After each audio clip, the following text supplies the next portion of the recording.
अस्सलामुअलैकुम दोस्तों और साथियों, उम्मीद है आप लोग खैरियत से होंगे। ये जो वीडियो है अभी की, ये हर एक के लिए नहीं है। ये बड़े यानी मखसूस लोगों के लिए कि जिनको दिल की बीमारी हो चुकी है या फिर उनके ख़ानदान में कोई ऐसा शख्स है कि जिसको दिल की बीमारी हुई है। कुछ ऐसी अलामात आई, उन्होंने अपने डॉक्टर को चेक करवाया, डॉक्टर ने उनके कुछ टेस्ट किए और उसके बाद जिसमें एंजियोग्राफी भी शामिल हो सकती है या सीटी एंजियोग्राफी, और पता चला कि दिल का मसला है, दिल की खून की नालियों का मसला है। अब उनको दवाइयाँ तजवीज़ की गई हैं जो कि बहुत ज़रूरी होती हैं कि वो इस्तेमाल की जाएँ, जैसे कि डॉक्टर ने हदायत की है। और इसके साथ साथ फिर उनको मशवरा दिया जाता है कि या तो आप अपनी एंजियोग्राफी करवाएं, और जिसमें हो सकता है और चांसेस बहुत ज़्यादा होते हैं कि कोई स्टेंट डले, या फिर अगर तो खून की जो 3 नालियाँ होती हैं जो दिल के पट्टों को खून देती हैं, उनमें से या 2 बड़ी जो नालियाँ हैं उनके अंदर क्लॉट हो, या एक होती है जिसको हम लेफ़्ट मेन स्टेम कहते हैं, तो जिसको विडो मेकर भी दूसरे लफ्ज़ों में कहा जाता है। और जैसा कि नाम से ज़ाहिर है कि जब इसमें क्लाट आता है तो इंसान की ज़िंदगी जाने का बहुत ज़्यादा ख़तरा होता है। तो फिर बाज़ हम बात को लेके जाते हैं बाईपास सर्जरी की तरफ, जिसको कैबिज कहते हैं, कोरोनरी आर्टरी बाईपास ग्राफ्टिंग। तो ये जो वीडियो है ये बहुत ही ज़्यादा मखसूस ऑडियंस के लिए है, हर एक के देखने के लिए नहीं है। अब इसका बुनियादी आपको थंबनेल से भी अंदाज़ा हो चुका होगा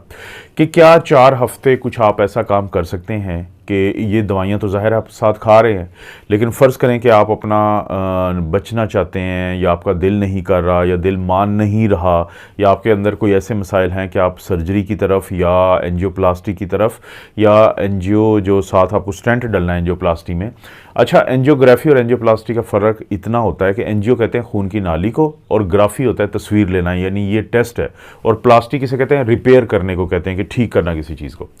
तो एंजियोग्राफी टेस्ट होता है। यहाँ पे हम बात कर रहे हैं कि एंजियोग्राफी के बाद एंजियोप्लास्टी का कहा गया है, लेकिन आप अभी नहीं चाहते, आप नहीं करना चाहते, तो क्या कुछ और काम ऐसा कर सकते हैं जो बहुत आसान है करना। 4 हफ्ते के लिए आप करेंगे, यानी 1 महीने के लिए, और उसके नतीजे में हो सकता है कि आपकी जो वो बीमारी जिसकी वजह से ये सब कुछ किया जा रहा है वो रिवर्स हो जाए, वो वापस चली जाए।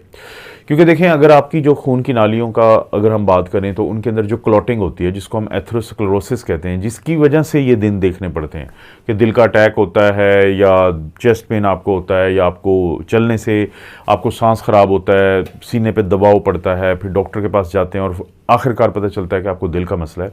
तो इसके होने में कुछ अवामिल का बेसिकली वो बुरुएकार रहे हैं, यानी उन्होंने कंट्रीब्यूट किया है। तो उसमें बहुत बड़ा जो किरदार होता है हमारी खुराक का है। और मैं इस वीडियो को महदूद रखूँगा कि हमने सिर्फ खुराक की बात करनी है, कि आप एक ऐसे शख्स हैं जिसको दिल की बीमारी हो चुकी है, और 1 महीने के लिए आप अपनी खुराक में एक बुनियादी सी तब्दीली लाएंगे कि 1 महीने के लिए आप प्लांट बेस्ड खुराक खाएंगे। अब क्या मतलब है इसका, प्लांट बेस्ड खुराक? देखें, आप सब्जियां खाएंगे, आप फल खाएंगे, आप दालें खाएंगे, आप सैलड वगैरह लेंगे, और आपने वो खुराक नहीं खानी जिसको हम एनिमल बेस्ड खुराक कहते हैं। यानी एनिमल बेस्ड खुराक में क्या क्या होता है, उसमें आता है जैसे गोश्त है, चिकन है, फ़िश है, दूध है, अंडा है, दही है, दूध से बनी हुई चीज़ें हैं, यानी एनिमल जो फूड है उसको आप 1 महीने के लिए अवॉइड करेंगे। और क्योंकि मैं बार बार जिक्र कर रहा हूँ कि ये मखसूस किस्म के मरीज़ों के लिए वीडियो है, क्योंकि बाज़ औक़ात लोग थोड़ा क्रिटिसाइज़ करते हैं कि आपकी फ़लाँ वीडियो की वजह से जो गोश्त खाने वाले हैं तो उनको रास्ता दिखाया जाता है वेजिटेरियन होने का। ये मैं मखसूस लोगों की बात कर रहा हूँ, 1 महीने की बात कर रहा हूँ। और उससे आपने क्या करना है कि जब आप ये शुरू करेंगे तो कोशिश करें कि अपना कोलेस्ट्रॉल का टेस्ट, जिसको हम फास्टिंग लिपिड प्रोफाइल कहते हैं, वो ज़रूर करवा लें। उसमें आपका कोलेस्ट्रॉल का लेवल आएगा, ट्राइग्लिसराइड का आएगा, एलडीएल का आएगा, एचडीएल का आएगा, वीएलडीएल का आएगा। तो इनको आप नोट कर लें, क्योंकि 1 महीने के बाद जब आप ये पूरा ट्रायल कर चुके होंगे अपनी खुराक का, तो फिर आप जो हैं यही कोलेस्ट्रॉल का टेस्ट दोबारा रिपीट करवाएंगे। एक तो ये आपकी असेसमेंट होगी खुद जो आप कर रहे होंगे, लेकिन एक दफ़ा फिर मैं दोहरा दूं ये बात कि आप अपनी डॉक्टर की दी गई अद्वियात को जारी रखेंगे, डॉक्टर की दी गई हदायत को जारी रखेंगे। ये हम खुद में ये एक काम करेंगे, और इसका क्योंकि नुकसान तो है नहीं, तो इसलिए आप ये कर सकते हैं। एक तो आपने कोलेस्ट्रॉल का अपना लेवल चेक करवाएंगे, और दूसरा आप क्या करेंगे कि जो आपको अलामात आती हैं, कि जब आपको पता चल गया है, डॉक्टर ने आपको बता दिया कि आपको दिल की बीमारी है और आपको अद्वियात दी गई हैं, और आपको क्यों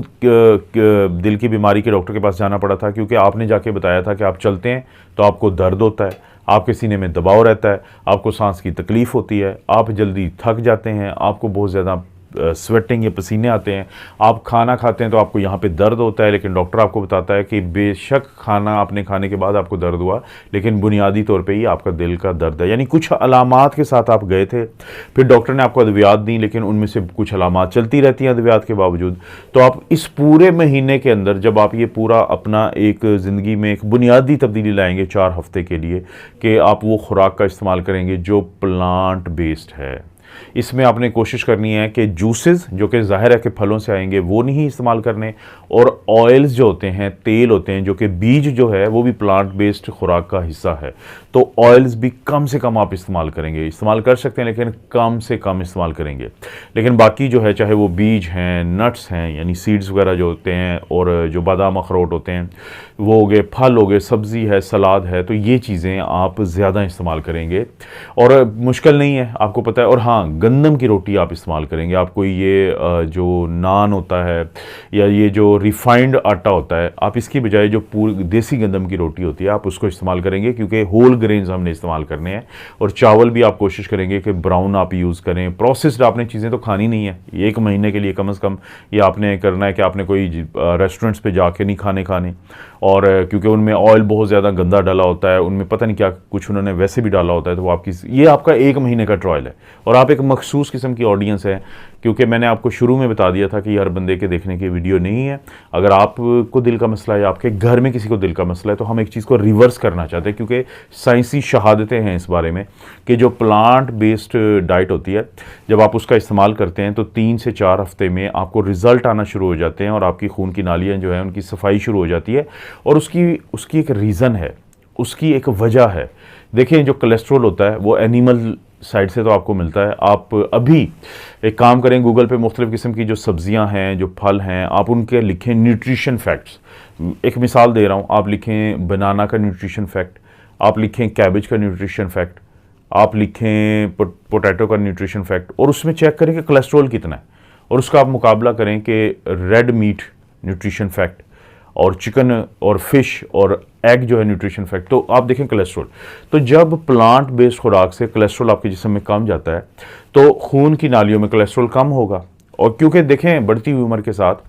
आपके जिस्म में कुछ सोजिश होती है, इन्फ्लेमेशन होती है, फ्री रेडिकल्स होते हैं, जब वो खून की नालियों को थोड़ा नुकसान पहुंचाते हैं, वहाँ पे इन्फ्लेमेशन करते हैं, और जहाँ पे पहले ही कोलेस्ट्रॉल पड़ा होता है या जम चुका होता है, तो वो जो कोलेस्ट्रॉल है वो फिर आहिस्ता आहिस्ता क्लॉट बनता है, जिसको प्लेक कहते हैं हम। क्योंकि देखें, साइंसी तौर पे अब ये काफ़ी ज़्यादा इस बारे में गवाही आ चुकी है कि 10 साल की उम्र के बाद आपकी खून की नालियों में छोटी छोटी तब्दीली आती है, जिसको फैटी स्ट्रीक्स कहते हैं। वो मज़ीद जब आप 40 साल की उम्र पे चले जाते हैं तो छोटे छोटे वो प्लैक्स बन जाते हैं। फिर वहाँ पे वो जब बड़े बनते हैं तो एक दिन वो या तो रप्चर हो जाता है, वो वहाँ से फट जाता है, तो गुजरता हुआ खून और प्लेटलेट्स और सब जमना शुरू होते हैं, और जिसकी वजह से खून की नाली की बंदिश आ जाती है। तो जब कोलेस्ट्रॉल आपके जिस्म में कम होगा तो उसकी वजह से बहुत ज़्यादा चांसेस हैं कि ये जो आपकी खून की नालियाँ हैं ये थोड़ा बेहतर होना शुरू हो जाएंगी। क्योंकि आपको दिल का मसला क्यों हुआ है, आप अगर उसको रिवर्स करते हैं तो चांसेस यही हैं कि आपकी अलामात में बेहतरी आएगी। चांसेस यही हैं कि जब महीने बाद आपकी अलामात में बेहतरी आ जाती है, आप अपने डॉक्टर के पास जाते हैं, और उस चीज़ को आप महीने का तो ट्रायल है, आप इसको कंटिन्यू कर सकते हैं अगर आपको ये फ़ायदा होता है। देखें, बीमारी की वजह से अगर आप प्लांट बेस्ड खुराक की तरफ जाते हैं तो इसमें कोई हर्ज नहीं है। बदकिस्मती से जो प्लांट बेस्ड खुराक है, हम उसको अटैच कर देते हैं किसी और मुआशरे के साथ कि ये तो फ़लाँ जो मुल्क है उसके लोगों की खुराक है, फ़लाँ मज़हब की खुराक है। देखिए, जब बीमार आप हो चुके हैं और डॉक्टर आपको कहता है कि आपकी बीमारी में बहुत ज़्यादा अमल दखल है आपके उन खानों का कि जिसमें बहुत ज़्यादा गोश्त का इस्तेमाल होता है, बहुत ज़्यादा ये मुरगन ग़िज़ाएँ, प्रोसेस्ड फूड, तो आपने उन्हीं को रिवर्स करना है। देखें, कुछ साइंटिफिक ऐसी स्टडीज़ हैं कि जिसमें कुछ ऐसे ममालिक जहाँ पे गुर्बत है, गुर्बत से मुराद ये होता है कि वो बहुत ज़्यादा चिकन और ये इस तरह की चीज़ें जो होती हैं ना, होटल्स पे जाके या रेस्टोरेंट्स पे जाके ये नहीं खाते। जब उनका मुकाबला किया गया उन ममालिक से जो बहुत सुपर रिच हैं और वहाँ पे खुराक जो है वो बहुत ज़्यादा प्रोसेस्ड फूड है, तो एक पोस्टमार्टम, आपको पता है, रिपोर्ट होता है कि जब लोगों की डेथ हो जाती है तो बाज़ माशरे में स्टडीज़ के लिए, रिसर्च के लिए पोस्टमार्टम किया जाता है। तो वो हैरान रह गए कि वो मालिक जो गरीब हैं, गरीब से मुराद है वो कुदरती खुराक के करीब तरीन है, कि वो चीज़ें खाते हैं जिसमें फल है, सब्ज़ी है, जिसमें दालें हैं, जिसमें बीज होते हैं, तो उनकी खून की वो नालियाँ जिनको हम कोरोनरी आर्टरीज कहते हैं, जो दिल के मसल्स को, पट्ठों को खून देती हैं, तो वो साफ़ थी, चाहे उनकी वही उम्र थी जो अमीर ममालिक लेकिन जिनकी खुराक बहुत ख़राब हो चुकी है, ये जो आजकल फ़ास्ट फूड और ये सारी चीज़ें स्टार्ट हो चुकी है, तो वहाँ के लोगों की खून की नालियाँ जो है वो बहुत ख़राब थी, दिल के पट्टों को खून पहुँचाने वाली, जिसकी वजह से उनको दिल के अटैक ज़्यादा होते थे। तो इसलिए दोस्तों, अगर आप या आपके फैमिली में कोई ऐसा शख्स है जिसको दिल का मसला हो चुका है और आप उसको 4 हफ़्ते का एक ट्रायल करके रिवर्स करने की एक कोशिश कर सकते हैं, तो प्लीज़ आप ये ज़रूर करें। और मेरी कोशिश होगी कि इसमें कोई, देखें आप ख़ुद समझदार हैं, बहुत सारी चीज़ों को समझते हैं, लेकिन मेरा भी मकसद आपको बताने का यही होता है कि ये भी एक पॉसिबिलिटी है, बजाय इसके कि सीधा आपको सर्जरी की तरफ जाएं। अगर आपके डॉक्टर ने कहा है आपको फौरी सर्जरी की ज़रूरत है तो आपने माननी है उनकी बात, लेकिन अगर वो आपको कहते हैं कि ठीक है आप पहले दवाई इस्तेमाल करें फिर देखते हैं, तो उसमें का एक हिस्सा बना लें कि प्लांट बेस्ड फूड्स को लिखें गूगल पे, what are the plant based foods, एक लिस्ट आ जाएगी। 1 महीना कुछ नहीं है, सिर्फ 1 महीना जम के वो खुराक खाएं और उसके रिजल्ट देखें। अगर आपको लगता है कि काम करता है तो महीने बाद इसी वीडियो के नीचे जो कमेंट सेक्शन है उसमें आपने आके ज़रूर बताना है, और अगर आपको लगता है कोई फ़ायदा नहीं तो वो भी आपने बता देना है कि there is no use of eating the plant based diet, तो वो भी आपने बता देना है। आपको पता है इस चैनल पर इस तरह की वीडियोस मिलती रहती है। वीडियो को लाइक करें, चैनल को सब्सक्राइब करें, कोई भी वीडियो अच्छी लगती है तो दोस्त रिश्तेदारों से शेयर करने के लिए नीचे ऑप्शन है, उसको ज़रूर इस्तेमाल करें। आप अपना और अपने फैमिली का ख्याल रखें। अल्लाह ताला आपको और आपकी फैमिली को हर किस्म की बुराई, बीमारी और आजमाइश से महफूज रखे।